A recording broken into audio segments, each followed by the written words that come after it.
새정치민주연합의 신경민 의원이 이런 말을 했습니다. 새누리당의 태도를 보면 세월호 사태에 대응할 매뉴얼은 없었지만 정치 위기에 대응하는 매뉴얼은 있는 것 같다. 여당의 정치 위기 대응 매뉴얼은 실제로 있는 것 같습니다.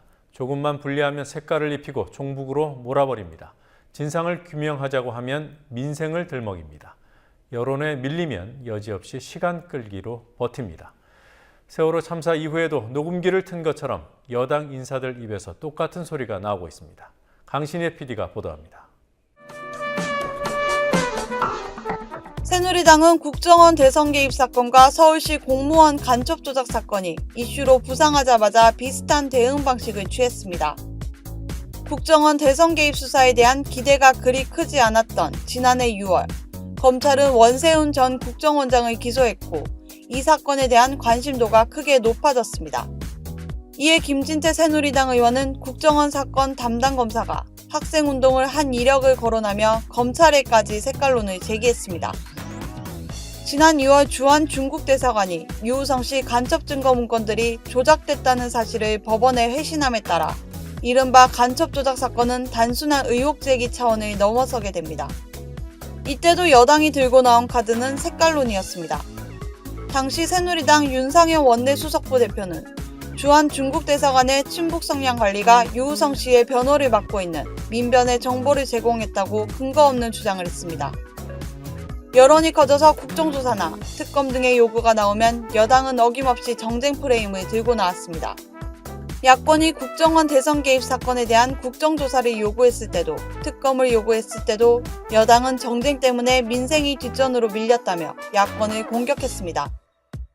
국정원의 간첩 조작 혐의에 대한 검찰 수사가 꼬리 자르기로 끝나자 야당과 시민단체 등에서 특검 요구가 나왔지만 여당은 역시 정치 공세로 일축했습니다. 이렇게 색깔론과 정쟁 프레임으로도 여론을 막지 못할 경우 어김없이 등장하는 다음 수단은 시간 끌기였습니다. 시간 끌기의 전형적인 대응 방식은 일단 지켜보자였습니다. 국정원의 대선 개입과 간첩 조작 사건 때 검찰 수사를 지켜보자, 법원 판단을 지켜보자는 말이 여당 인사들 입에서 수도 없이 나왔습니다.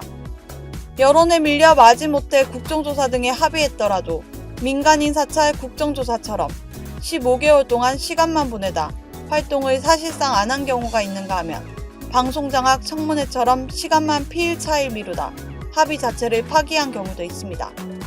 국정원 대선 개입 국정조사도 지난해 6월 여야가 합의하고 7월에 국정조사 특위가 가동됐지만 이후 조사위원 자격이나 조사 범위 선정, 심지어 방송 공개 문제로 시간을 끌다가 8월 중순에 청문회만 단 4일 열린 채 성과 없이 끝났습니다. 여당은 세월호 참사에 대해서도 같은 방식으로 대응하고 있습니다. 새누리당 황우여 대표는 어제 최고위원회의에서 세월호 참사 이후 정부 비판 여론이 커지자 정치적 선동을 하고 악용하는 정치 세력이 있다고 말했습니다.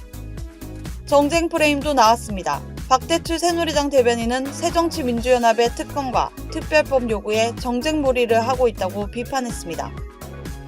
이에 더불어 여당은 지금은 수색에 전념할 때다, 검경 합동수사본부의 수사를 지켜보자 등의 말로 전형적인 시간 끌기 수법을 쓰고 있습니다.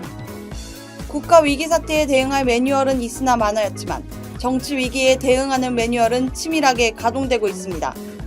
국민TV 뉴스 강신혜입니다.